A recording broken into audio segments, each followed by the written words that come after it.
So I backed pretty long time ago a CD on Kickstarter called Video Games Live Level 5. I've been a fan of Video Games Live for many years.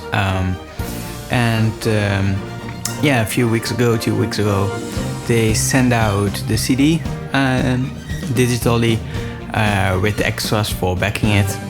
And one song on the CD I didn't really like at first, but the more I listened to it, the more and more I really liked that song. And that was called Top Gear. So after listening to it, I went to the Kickstarter extras, and one thing I saw on there was Top Gear Horizon Chase soundtrack. And I hadn't heard of that game. And yeah, I listened to the music, and it was also very good.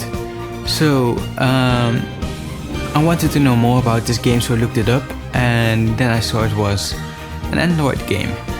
And yeah, didn't really know what to expect. At first I was a little bit disappointed because I thought, oh no, not a mobile game. I expected a great big game, but it was only €2.99, so I gave it a try. And yeah, now I will give you a review of Top Gear Horizon Chase. Some things I want to say, I will tell you more about Video Games Live at the end of this video. And also, yeah, I had to record this on this mobile. So this is the Samsung Galaxy S4 Mini. So it's an older mobile with not that high resolution screen. So yeah, the rest of the video will only be in 480p. But I did upload this in 720p or 1080p to know what I'm going to do. But I just did it for the frame rate because I have recorded this at a high frame rate, so you can see that it runs very smoothly. So yeah, I hope you will enjoy the video, and let's start the review.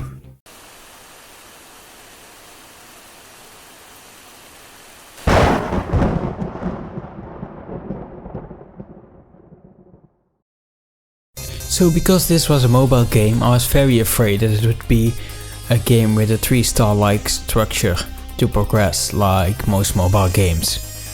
Lucky enough, that is not the case here.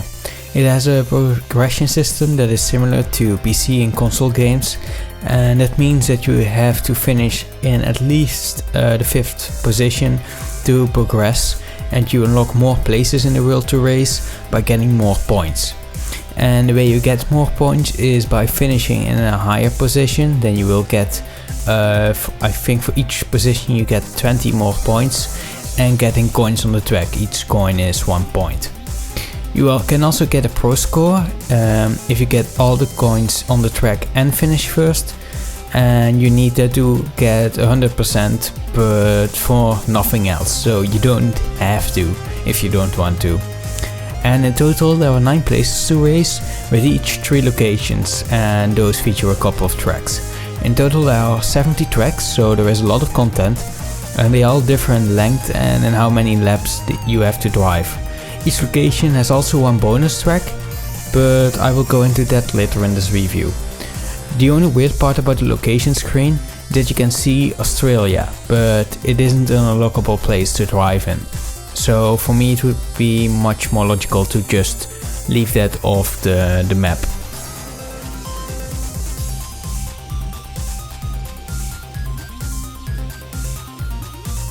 So how does the gameplay work?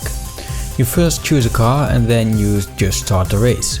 The tracks differ from simple to more difficult, and some tracks are very familiar if you watch Formula 1.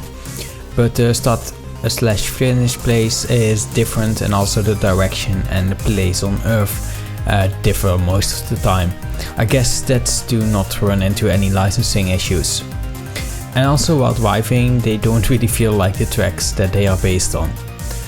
So then the race starts, and the first thing you will see is that this game just looks beautifully. It's very simple, and it's really like the old Top Gear games and other sprite racing games. They get this effect by adding stripes on the ground and making 3D objects at the sides of the road change size. They even had text balloons like in the old Top Gear games. and that really works. And even on my older mobile the game ran great too. And the other thing why this game looks great is because it has many different backdrops, and also backdrops animations if there is different weather or changes daytime during the race. There's also weather effects like snow and ash from a volcano. Overall just a lot of variety. But then we come to the most fear part for me, and that were the controls. Of course I was afraid that it would be unresponsive, but luckily that was not true. This game has a lot of control schemes, and you can even connect the gamepad. And you can also see that this game just looks at the details, because the tutorial text will change if you change your control scheme. And if you turn on an unlockable 16-bit filter, it doesn't just apply the filter, but the animations also get less fluid like the older games, and that was just wonderful to see. So the game looks and feels great, but how does it sound? Well, great of course. As I said, the music is done by the same guy that did the old Top Gear game, Barry Leach, and you can also hear the old Top Gear Las Vegas theme a lot. Overall you never grow tired of the music, even after hearing it 100 times. So now there is only one thing to talk about, and that is the bonus tracks. You race there, and if you finish third or second you get an upgrade for your car. And if you finish first you get a new car, which isn't always better. You also get new cars by finishing first on every track in a location. And there are a lot of cars, so lots to keep you busy. So in the end I don't have any bad thing to say about this game, especially for the price. The game is fun, looks and sounds great, has a good progression system and a good difficulty spike. I really hope that this game gets a PC port as well, because I want to play this on the big screen. And there is no reason not to try this game out yourself, because you can download the game for free and play the first 5 tracks. So you can know for sure that your mobile can handle this game. I give this game a 9.5 out of 10. It's just awesome and still has me hooked, and it's pretty hard for a game to do. Also it's great for a little break, because the races only take around 2 minutes. The only reason why this game didn't get a 10 out of 10 is because sometimes the cars in front of you are off the tracks and then spawn right in front of you again. But that only happened like 5 times in 6-7 hours of gameplay. So it's only a minor bug.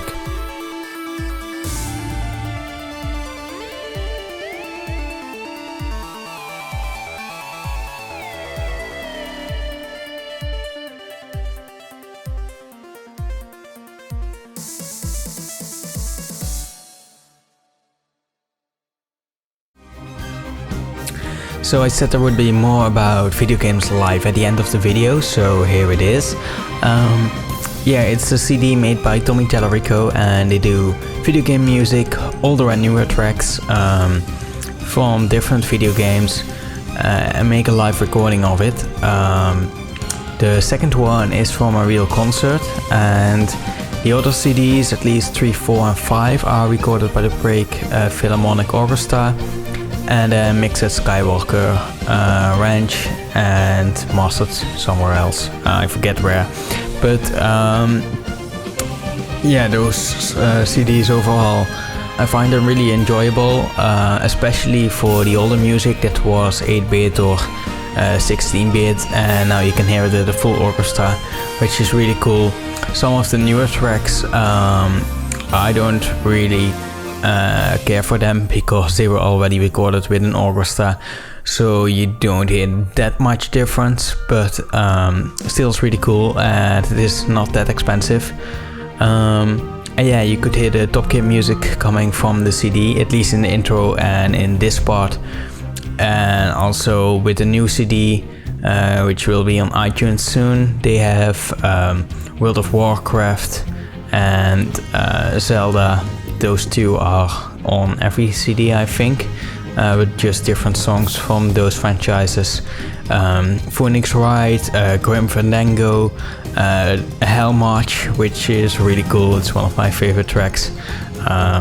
And yeah, most of the time they work together with the composers of the original music. So yeah, that's really cool. And I just wanted to let you know about the existence of this project because they do a new Kickstarter almost every 1.5 years, and yeah, they are really transparent in what they do. They give you many updates, so you always know what's happening. So overall, it's just a good project, and yeah, maybe some people that haven't heard about Video Games Live have found a new thing that they enjoy. And yeah, of course, I want to say that this isn't sponsored in any way.